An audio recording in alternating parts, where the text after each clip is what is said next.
Hello बच्चों, कैसे हैं आप लोग? आई होप आप लोग बहुत अच्छे होंगे। आज हम लोग एक न्यू टॉपिक डिस्कशन करने जा रहे हैं, जिस टॉपिक का नाम है holding and subsidiary company, preparation of consolidated balance sheet. Holding company holding company को अगर हम लोग अलग अलग यहाँ होल्डिंग और सब्सिडरी कंपनी दोनों को अलग अलग अगर हम लोग डिस्कशन करेंगे तो मुझे लगता है जो इसमें आप लोग को ज़्यादा कंसेप्ट क्लियर होगा। तो होल्डिंग कंपनी मुख्यतः होल्डिंग कंपनी मुख्यतः दो शब्दों के योग से बना है। क्लियरली हम लोग देख सकते हैं जो होल्डिंग कंपनी दो शब्दों के योग से बना है। फर्स्ट होल्डिंग और सेकंड कंपनीज, तो इन दोनों शब्दों के योग से होल्डिंग कंपनी बना है। तो चलिए सबसे पहले हम लोग कंपनी के बारे में समझ लें। जैसे कि हम लोग सभी कोई जानते हैं जो company is an intangible person, अर्थात एक वैसा पर्सन जो कि मतलब दिखाई नहीं देता, इनविजिबल। मतलब क्या, जो एक पर्सन जो काम कर सकता है वो कंपनी भी काम कर सकता है। लेकिन डिफरेंस क्या है एक पर्सन और कंपनी में, कि आप पर्सन को तो देख सकते हो बट कंपनी को आप नहीं देख सकते हो। तो यहाँ पर जो कंपनी को दूसरे शब्दों में अगर हम लोग समझें तो कह सकते हैं कि कंपनी एक ऐसा मतलब बिजनेस को बोलते हैं, ऐसे बिजनेस को बोलते हैं जिसके अंदर कैपिटल नहीं, शेयर कैपिटल डाली जाती है। अर्थात जब हम लोग डिस्कशन करते हैं, क्योंकि साइज ऑफ बिजनेस भी आप लोग पढ़े होंगे और उसमें देखे होंगे कि साइज ऑफ बिजनेस जो है वो मेनली तीन ही प्रकार के होते हैं: सोल प्रोप्राइटरशिप, पार्टनरशिप और कंपनी। सोल प्रोप्राइटरशिप जो इंडिविजुअल पर्सन होता है, जिसका ऑनर और सर्वेंट ओनली वन पर्सन होता है। दूसरा कैसे जाता है पार्टनरशिप का, तो पार्टनरशिप में हम लोग कहते हैं कि जब दो या दो से अधिक व्यक्ति मिल करके किसी बिजनेस को कैरी करता है, किस पर्पज से, तो प्रॉफिट अर्न करने के ऑब्जेक्ट से। और इसके लिए एक्ट भी बना हुआ है, पार्टनरशिप एक्ट 1932, जिसमें डिफिनेशन दिया गया है पार्टनरशिप का। जो partnership is the relation between two और more person who have agreed to share the profit of all who have agreed to share the profit of all partners। और या तो सभी साझेदार या सबों की ओर से कोई एक जो है सो अपना उस बिजनेस को चला सकता है और प्रॉफिट को आपस में डिस्ट्रीब्यूट करता है। तो यहाँ पर मेनली हम लोग को देखना है। और तीसरा और थर्ड लास्ट में जो स्टेप आता है वो आता है कंपनी का। तो कंपनी में शेयर कैपिटल होती है, जबकि सोल प्रोप्राइटरशिप और पार्टनरशिप में सिर्फ और सिर्फ कैपिटल होती है। तो हम इसको कह सकते हैं जो जब कोई भी मतलब जिसमें शेयर ना हो, जिसमें कैपिटल ना हो करके शेयर कैपिटल होती है, तो उसको तो हम उसे कॉरपोरेट फॉर्म में कह सकते हैं। तो यहाँ पर जब शेयर कैपिटल में बिजनेस को कॉरपोरेट फॉर्म में करते हैं तो हम एक कंपनी का निर्माण कर लेते हैं। अब बात हम करते हैं होल्डिंग का। तो होल्डिंग शब्द होल्ड से बना है, जिसका अर्थ होता है किसी पर अधिकार या कंट्रोल करना। अर्थात जब कोई कंपनी किसी दूसरी कंपनी को अपने अधिकार में ले लेता है तो उस कंपनी को हम होल्डिंग कंपनी कहते हैं। हालांकि इसमें सेक्शन भी कंपनीज एक्ट 1956 जो अमेंडमेंट 2013 हुआ है उसमें भी इसका डिफिनेशन दिया गया है, तो उसमें भी हम लोग उस पर भी डिस्कशन हम लोग करेंगे। तो उसमें कहता है कि होल्डिंग कंपनी का जो डिफिनेशन दिया गया है वो अकॉर्डिंग टू सेक्शन 2 सबसेक्शन 46 क्या कह रहा है इसमें, तो कह रहा है क्या, जो holding company in relation to one or more other companies. देखिए यहाँ पर क्लियर हमने लिखे हैं जो according to section 246 of the company act 2013। अब 2013 इसमें क्या कह रहा है कि holding company in relation to one or more other companies means a company of which shares company of which such company are subsidiary companies. Thus the concept of holding company and subsidiary company is inter related मतलब क्या, देखिए यहाँ पर क्या कर रहा है, जो होल्डिंग कंपनी होने के लिए उसका कोई ना कोई एक अनदर जो कंपनी होगा वो सब्सिडरी कंपनी होगा। मतलब कहने का मतलब साफ है कि जब कोई कंपनी किसी भी अदर कंपनी को टेक ओवर कर ले या उसके मतलब इक्विटी शेयर, अब देखिए यहाँ पर भी कंसेप्ट है, जो इक्विटी शेयर की प्रेफरेंस शेयर, वो तो टेक ओवर करने के लिए प्रेफरेंस शेयर को भी टेक ओवर कर सकता है और डिबेंचर को भी कर सकता है, लेकिन जहाँ पर समझना है वो मेन चीज़ यहाँ पर है, जो इक्विटी शेयर में मोर देन 50%, मतलब 50% से ज़्यादा अगर वो टेक ओवर कर लेता है, तो जो कंपनी टेक ओवर करता है उस कंपनी को हम लोग क्या कहते हैं, होल्डिंग कंपनी कहते हैं, और जिसको टेक ओवर करता है उसको हम लोग सब्सिडरी कंपनी कहते हैं। तो यहाँ पर सब्सिडरी कंपनी का डिफिनेशन यहाँ पर दिया गया है, जो according to section 2 subsection 87 of the company act 2013 क्या कर है भाई, तो यहाँ पर क्लियर लिखा हुआ है, जो सब्सिडरी कंपनी और subsidiary in relation to any other company, that is to say the holding company means a company in which the holding company, मतलब क्या, जो सब्सिडरी कंपनी हम तभी उसको सब्सिडरी कहेंगे जबकि उसका कोई ना कोई होल्डिंग कंपनी होनी चाहिए। अब चलिए हम इसका कुछ एग्जाम्पल से हम लोग इसको कंसेप्ट क्लियर करते हैं। हालांकि इसमें बहुत सारे एग्जाम्पल हैं, लेकिन एक सिंपल एग्जाम्पल को हम लोग step by step case by case clear करेंगे कंसेप्ट को यहाँ पर। तो जब जैसे कि पहला ही केस में है, जो अब सब्सिडरी कंपनी है, तो हो सकता है किसी होल्डिंग कंपनी का एक ही सब्सिडरी कंपनी हो सकता है किसी होल्डिंग कंपनी का 2 सब्सिडरी कंपनी हो, या हो सकता है जो सब्सिडरी कंपनी में किसी मतलब वो सब्सिडरी कंपनी का 1 या 2 होल्डिंग कंपनी हो सकता है। लेकिन नहीं, ये कंडीशन आपका ठीक नहीं है।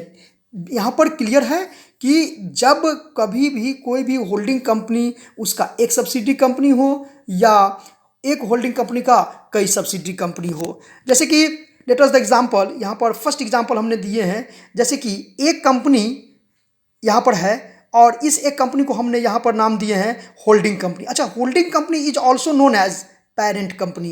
क्या कहते हैं, होल्डिंग कंपनी को हम लोग पेरेंट कंपनी भी कहते हैं। और पेरेंट कंपनी का मतलब यहाँ पर डिफिनेशन दिया गया है, कह रहा है कि a parent is an enterprises that has 1 और more considered. Here parents means holding company, मतलब वो दोनों एक ही है।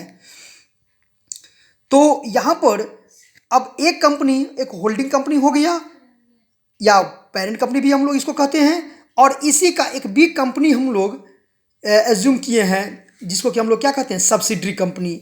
सब्सिडरी कंपनी हो गया। अब यहाँ पर ए कंपनी होल्ड मतलब कितना परसेंट है, 80%। यही चीज़ हम आपको समझाना कहना चाह रहे थे स्टार्टिंग में, जब हम बोले थे कि होल्डिंग कंपनी हम उस कंपनी को कहते हैं जो मोर देन 50% होल्ड्स, मतलब कम से कम हम मतलब कम से कम मतलब 50% से ज़्यादा हो। अब ये 50% से ज़्यादा होगा तो 70 भी हो सकता है, 80 भी हो सकता है, 90 भी हो सकता है, और अगर 100 हो गया तो यहाँ पर तो फिर वो फुल्ली हो जाएगा, यहाँ पर टोटल का टोटल हो जाएगा। तो इसमें समझना है कि जब एक होल्डिंग कंपनी का दूसरा एक सब्सिडरी कंपनी है, अर्थात यहाँ पर एक कंपनी ने बी कंपनी को कितना, यानी बी कंपनी को जो इक्विटी शेयर्स है उसका 80% कंट्रोल किसके हाथ में है, तो ए के हाथ में है।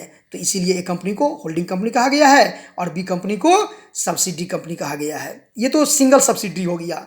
अब हम लोग दूसरा एग्जाम्पल में देखेंगे कि यहाँ पर बी कंपनी और सी कंपनी 2 कंपनी है, जो कि दोनों यहाँ पर किसका सब्सिडरी है, तो ए कंपनी, यानी इसका जो होल्डिंग कंपनी हो जाएगा वो कौन है, ए कंपनी। तो ए कंपनी होल्डिंग कंपनी हो गया, और बी कंपनी में कितना कंट्रोल था इसका, कितना होल्ड किया ये, तो 90%, यानी 90% मीन्स यहाँ पर ये हुआ कि 90% ऑफ इक्विटी शेयर्स, और सी कंपनी में हो गया 80%। तो बोथ कंपनीज जो हो गया यहाँ पर आपका एक कंपनी का सब्सिडरी कंपनी हो गया। अब इसके बाद हम लोग डिस्कशन करेंगे जो एक होल्डिंग कंपनी का क्या फीचर होता है। तो बहुत क्लियर है कि होल्डिंग कंपनी का जो फीचर है वो सबसे पहला ही फीचर है जो मोर देन 50% और whole of the equity share of subsidiary company, मतलब एक सब्सिडी कंपनी को या तो 50% से अधिक या 100% तक ये उसके इक्विटी शेयर पर कंट्रोल कर लेता है। तो इसका सबसे पहला फीचर, एक होल्डिंग कंपनी का पहला सबसे फर्स्ट फीचर यही होनी चाहिए कि वो सब्सिडी कंपनी को या तो 50% शेयर इक्विटी शेयर एक्वायर करे या मोर देन 50% यानी 100% भी ये हो सकता है। सेकेंड फीचर यहाँ पर है, जो holding company has control over the operation and management of subsidy company. अब यहाँ पर पॉइंट क्या है, सेकेंड पॉइंट ये कह रहा है कि जो उसका ऑपरेशंस एंड मैनेजमेंट सेक्टर है उन सभी को कौन कंट्रोल करता है, तो होल्डिंग कंपनी करता है। तो इसका एक सेकंड फीचर ये भी है, जो होल्डिंग कंपनी, हम उस कंपनी को कह सकते हैं जिसका operating as well as management, ठीक ना, दोनों कंट्रोलिंग उसके हाथ में हो। थर्ड पॉइंट यहाँ पर, holding company can also purchase preference share और debentures ETC of its subsidy company. मतलब एक सब्सिडी कंपनी का जो भी इक्विटी शेयर पर तो उसका कंट्रोल है ही, तभी तो वो होल्डिंग कंपनी हुआ, लेकिन उसके बाद उसके प्रेफरेंस शेयर को भी और जो भी डेप्ट है उसको भी वो परचेज कर सकता है।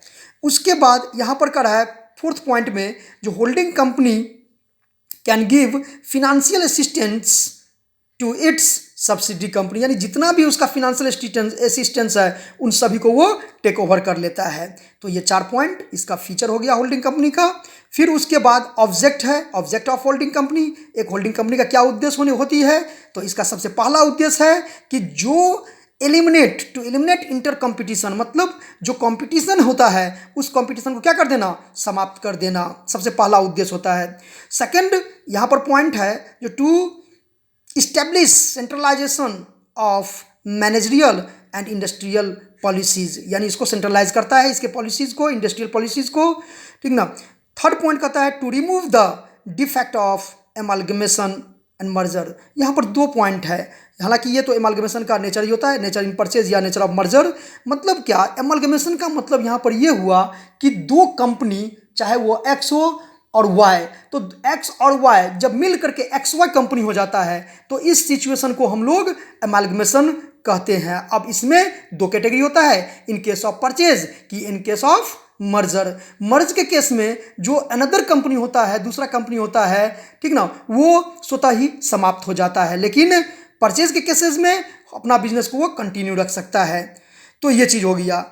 नेक्स्ट 4 पॉइंट ये कह रहा है कि to invest retain profit in other useful sources. तो ये 4 इसका ऑब्जेक्ट है। उसके बाद हम लोग यहाँ पर टॉपिक डिस्कशन करेंगे कि टाइप्स ऑफ सब्सिडी कंपनी, जैसे कि पहले भी हम बताए हैं, जो सब्सिडी कंपनी का there are 2 types of subsidy company, या subsidy company can be classified into 2 category. One category is called wholly owned subsidy company, then another is called partially owned subsidy company। अब यह दोनों point clear है कि wholly owned मतलब पूरे का पूरे संपूर्ण, यानी यहाँ पर मोर देन 50% नहीं बल्कि 100% उसको कंट्रोल कर लेगा, तो उस कंपनी को हम लोग कहेंगे wholly owned subsidy कंपनी।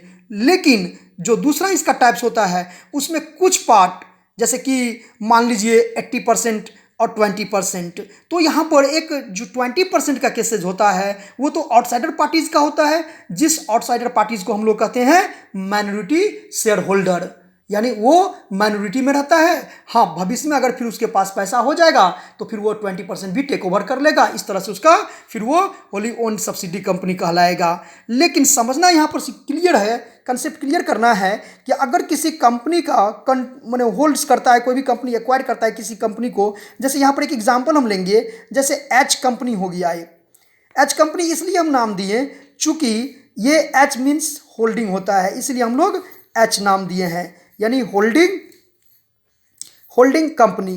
तो होल्डिंग कंपनी एक हो गया, और यहाँ पर आपका हो गया सब्सिडी, यानी एस फॉर सब्सिडी, यानी एस कंपनी हो जाएगा। जो एस कंपनी यानी सब्सिडी कंपनी हो गया, तो यहाँ पर सब्सिडी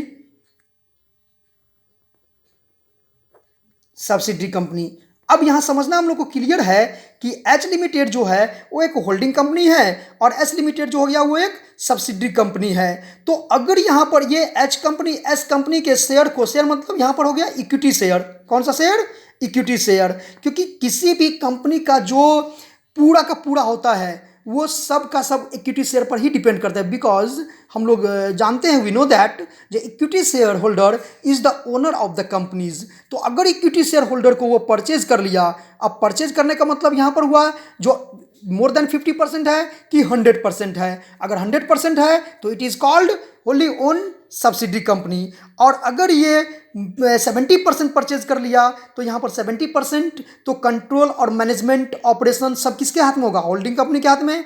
तो इसका ये हो गया, और जो रिमेनिंग 30% बच गया वो हो जाएगा किसका, तो माइनॉरिटी शेयर होल्डर। उस माइनॉरिटी शेयर होल्डर का फिर उसका भी अपना शेयर को हम लोग फाइंड आउट करते हैं, जिसको कि हम लोग कैलकुलेशन में समझेंगे, अच्छा से प्रैक्टिकल क्लास में समझेंगे। यहाँ पर सिर्फ हम लोग को यहाँ थियोरेटिकल क्लास में यही समझना है।